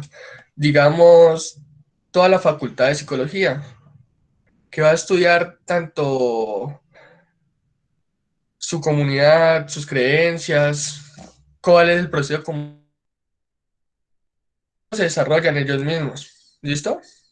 Y la microetnografía se enfoca en un grupo en especial de esa sociedad. Por lo menos podría ser el grupo 3 de quinto semestre de psicología. ¿Listo? Enfocándose en las situaciones sociales que esa persona o que ese grupo se le va a presentar y cómo actúa. ¿Listo? Dentro de ello encontramos encontramos unos subtipos, 5 subtipos que los incorporó Joyce Boyla. Entre ellos está la etnografía procesales, que significa, está más enfocada a las prácticas que se hacen en esos ambientes. por lo menos si nos vamos a una parte como Totoro o Gabriel López, es como ver cómo son los cultivos de esas personas, cómo siembran la papa, cómo siembran el oyuco, y ver cómo nos explican esos procesos prácticos que ellos ejecutan. ¿Listo? Dejando a un lado la historia. Después vamos a encontrarnos con la etnografía holística. Ella es la que utilizó el, el representante o el primer investigador, ya antes dicho por mi compañero Andrés, que es Malinowski, que realizó una investigación en una isla. ¿Y qué hizo él? Identificar cómo era la interacción, las creencias y cómo se desarrollaba esa en una sociedad. ¿Listo? Partiendo de esto, él identificó que en esa sociedad o en esa cultura se permitía los intercambios. ¿Para qué? Para un progreso tanto económico como para permitir un... También era puesto como algo espiritual, para que les fuera muy bien en las cosas que estaban haciendo. Aquí en lo holístico, ¿qué se enfoca? Se enfoca en el estudio de toda la sociedad como tal, enfocándose en sus creencias, culturas, y esto por lo regular eh, se es reproducido en un libro, como Malinowski lo hizo. ¿Listo? Aquí los voy a dar con mi compañera Claudia.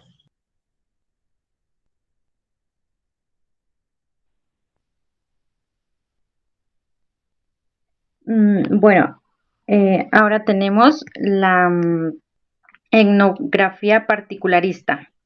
Bueno, este tipo de, de etnografía pues nos dice que es la aplicación de la metodología holística, la que nos acaba de explicar mi compañero, que es la investigación a profundidad.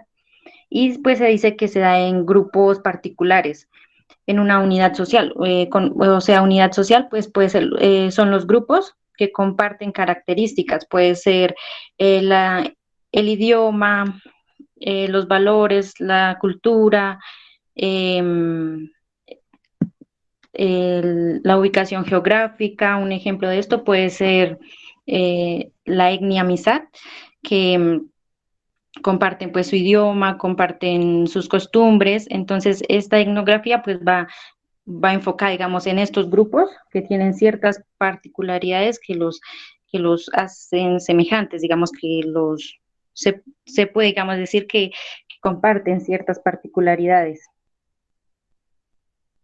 Dale, Angie. También tenemos la etnografía de corte transversal. Pues esta etnografía pues, nos dice que es un estudio de un momento determinado en los grupos que se investigan. Un ejemplo de esto pues es, digamos, que se vaya a hacer un estudio en,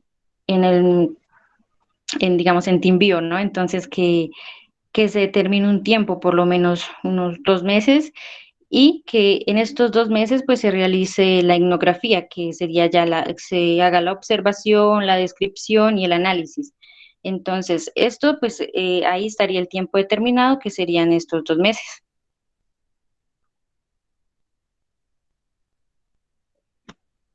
También tenemos la etnografía etnohistórica.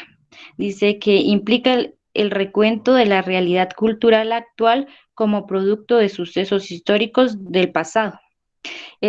Esta etnografía pues estudia las comunidades originarias de una determinada región, y pues esta etnografía pues hace como una investigación de cómo los sucesos pues del pasado, un ejemplo puede ser de una comunidad indígena, digamos, sus costumbres influencian a las nuevas generaciones, o cómo ha aportado o cómo ayuda o beneficia a estas nuevas generaciones.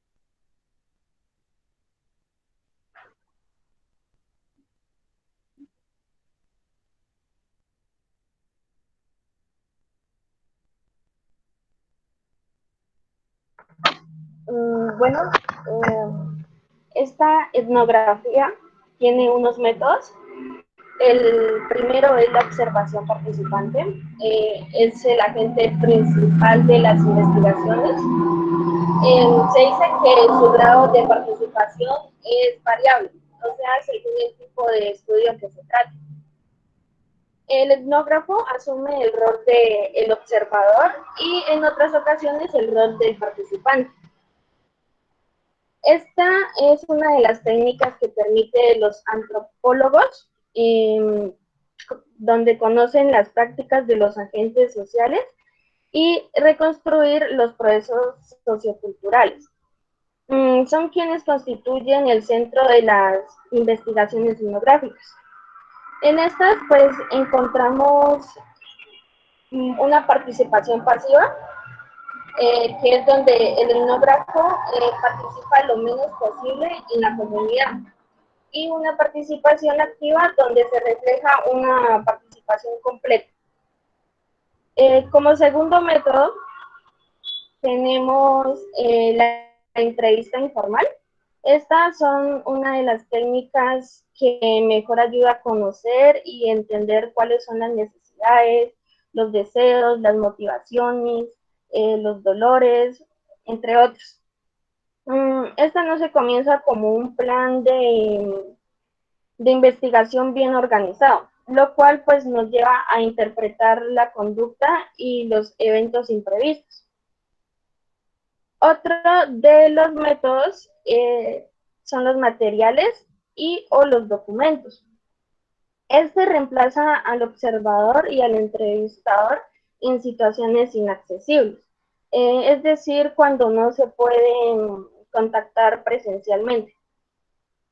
Como por ejemplo, se tienen los análisis de logs, índices de consultas de web logs o los bitácoras, que es una publicación pues que nos permite llevar un registro escrito de diversas acciones.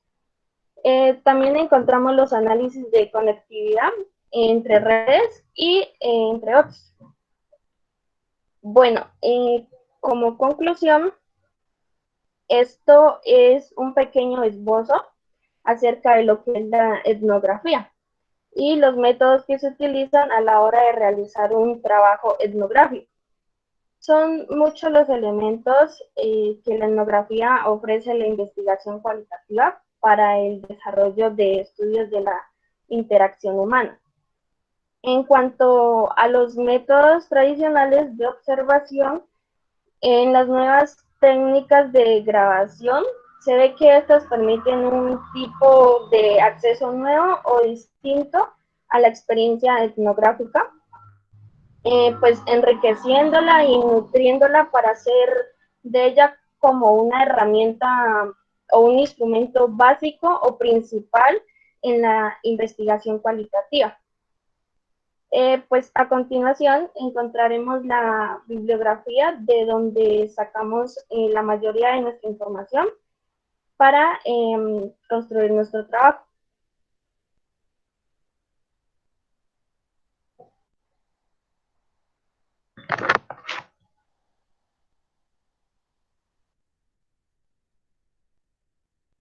¿Alguna pregunta que tengan, compañeras, la pueden hacer? Buscaremos la manera de solucionarla.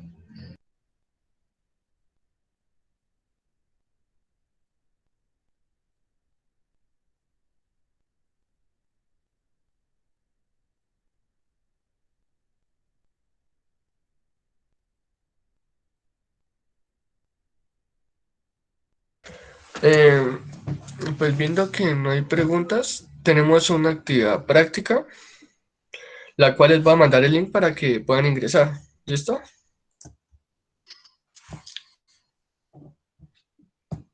Y les voy a comenzar a presentar.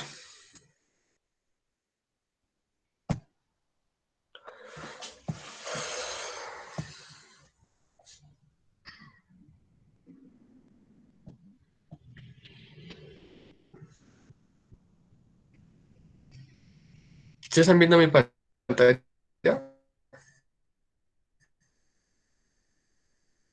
Sí. Sí, listo. Espérense un momento, ya les mando el código. Bueno, antes de comenzar, yo les voy a dar un código y les va a permitir ingresar ya al juego como tal. Después de eso, a ustedes les van a aparecer solo unos colores, porque yo las respuestas y las preguntas se las voy a proyectar por aquí, por la página, ¿listo? Entonces, respecto al color que aparezca acá, vas a responder allá en tu dispositivo. Este es el código que van a tener que ingresar, ya se los mando aquí también.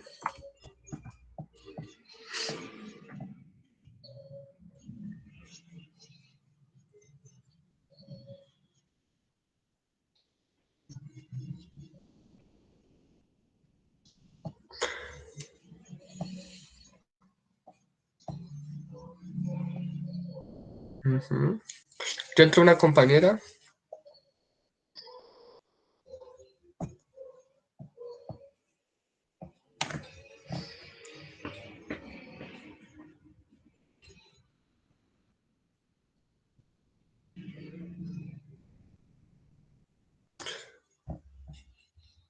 Ya van 2, 3.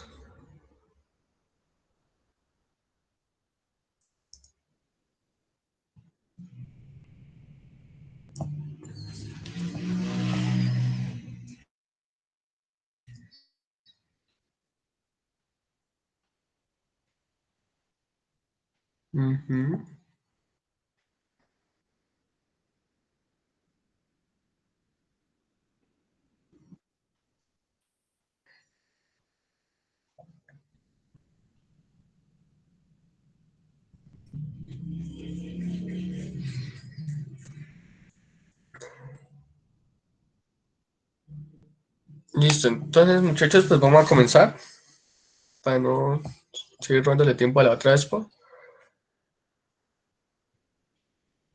Ya.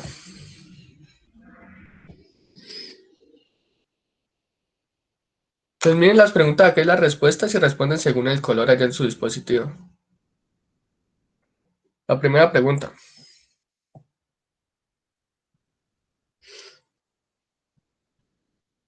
Y aquí están las respuestas.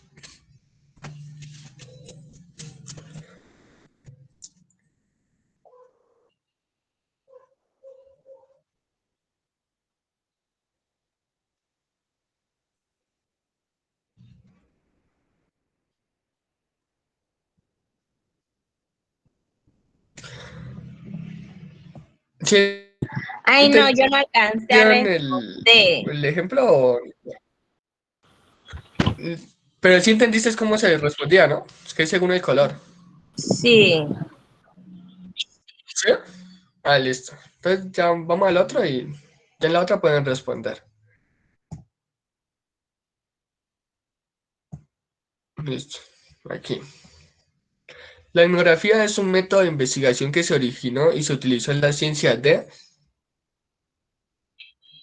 antropología, psicología, matemática o filosofía.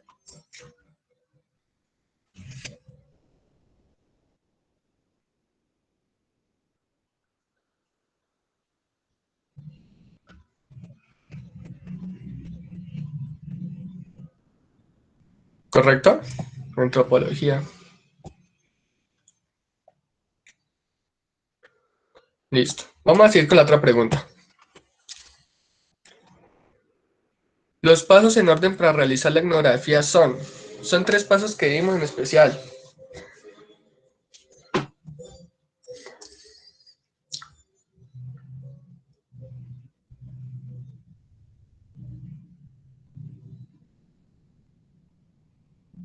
Respondan, muchachos.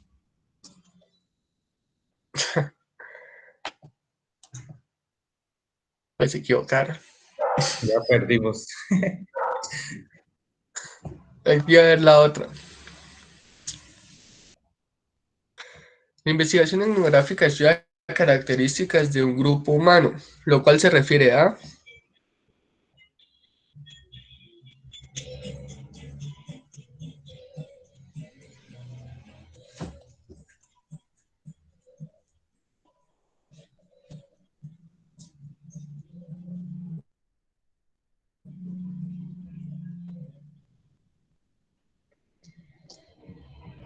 Bien. Lucero ya casi alcanza a Angie. Pues no. Y esta es de verdadero o falso. Los métodos para la obtención de información sobre la observación de participantes. Entrevista informal. Materiales.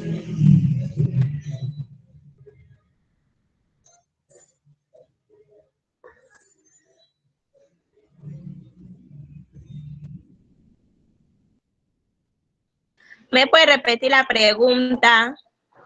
Los métodos para la obtención de información son la observación de participantes, ¿no? Bueno. Qué pena, Zairi. Bueno, de tercer puesto quedó Zairi. De segundo, Angie. Y de primera, Lucero. ¿Qué me gané? Pues el puesto 1 lo dice.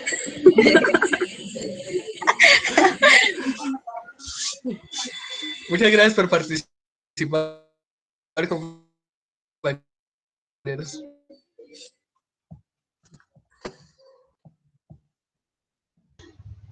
Bueno, gracias a todo el grupo por su presentación. La calificación respecto a las posiciones de 5 y a la actividad creativa es de 4.7, incluyendo no solo la actividad que hacen con sus preguntas de forma digital, sino también pues las imágenes que me pareció que estaban como bien congruentes a cada diapositiva que habían presentado, y también al hecho que desde el inicio, en la presentación de Andrés hasta el final, mostraron ejemplos característicos de la cultura y mostraron elementos que son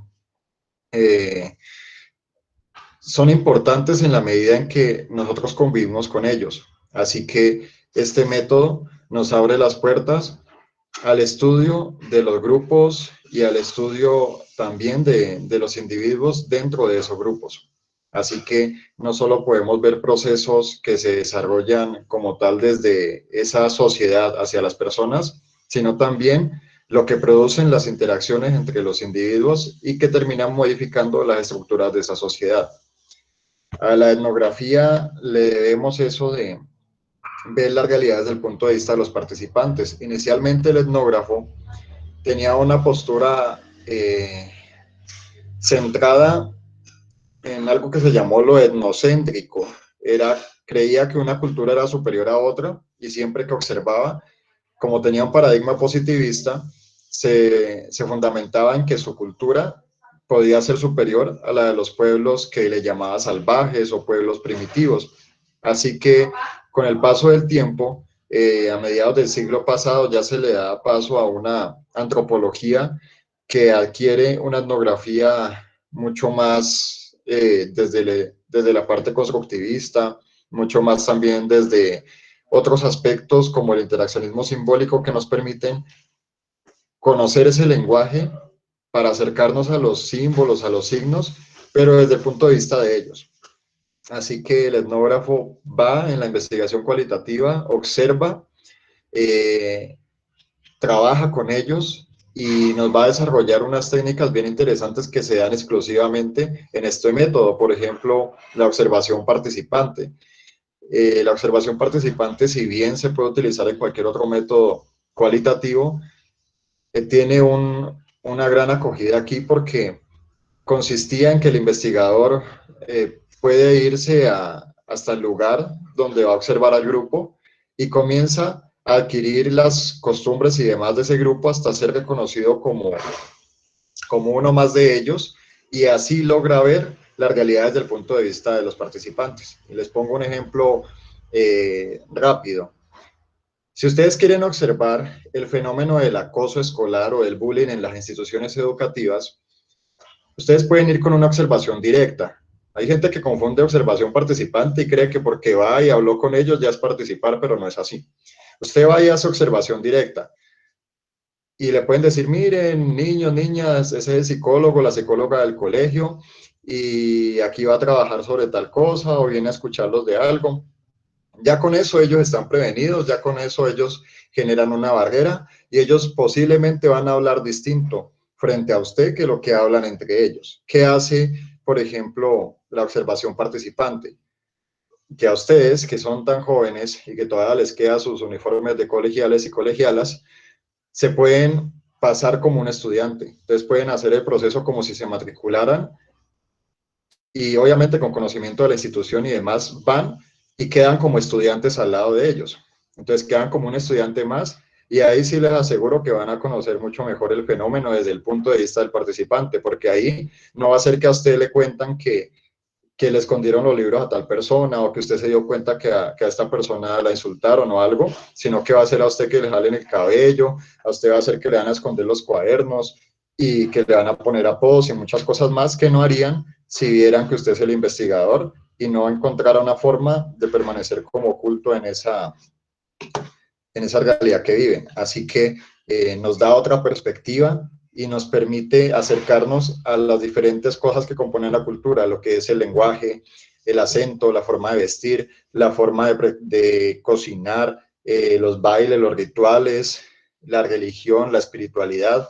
Entonces, todos estos aspectos que componen una cultura son el objeto de estudio de la antropología y de ahí en adelante de la etnografía. Para eso nos sirve ese método, para estudiar lo que van a hacer los grupos, para estudiar a la sociedad y para poder hacer una historia colectiva de estos pueblos. Ya en la siguiente clase, el día de mañana, miraremos cómo el método biográfico es una forma de etnografía, porque mira varios aspectos, pero de un individuo, mientras que la etnografía mira esos aspectos en una cultura o en un grupo determinado, y también a partir de eso nos narra una historia, pero no tratando de comparar una cultura con otra, sino de describir lo mejor posible esa cultura desde las personas que la viven.